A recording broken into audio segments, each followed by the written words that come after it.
இப்போ நம்ம பார்க்க போகிறது அவரைக்காய் சாதம் எப்படி செய்யணும் பார்க்கலாமா? இந்த மாதிரி பசங்களுக்கு டிஃபன் பாக்ஸில் கட்டி கொடுத்தீங்கன்னா டிஃபன் பாக்ஸ் காலியாக தான் வரும். எப்படி செய்யணும் பார்க்கலாமா?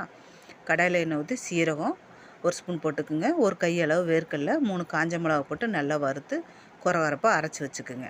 கடாயில் எண்ணெய் ஊற்றி சோம்பு போட்டுக்குங்க. சோம்பு போட்டு 4 பல் பூண்டை தட்டி போட்டுக்குங்க. ஒரு கொத்து கருவேப்பிலை தழை, பெரிய வெங்காயத்தை கட் பண்ணி வச்சுருக்க அதையும் போட்டு நல்லா வதக்கிட்டு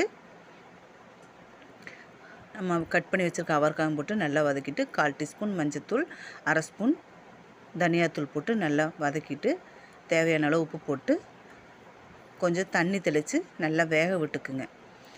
அவரைக்காய் வெந்தோடனே 2 முட்டையை உடச்சி ஊற்றி நம்ம இந்த பவுட்ரு பண்ணி வச்சுருக்கோம்ல வறுத்து அதையும் போட்டு நல்லா கலந்துட்டு சுட சுட சாதத்தில் போட்டு பிசைஞ்சு சாப்பிட்டா சூப்பராக இருக்கும். இதே மாதிரி நீங்களும் செஞ்சு பாருங்கள். எப்படி இருந்துன்னு கமெண்டில் சொல்லுங்கள். என் சேனலை அப்படியே சப்ஸ்கிரைப் பண்ணிடுங்க.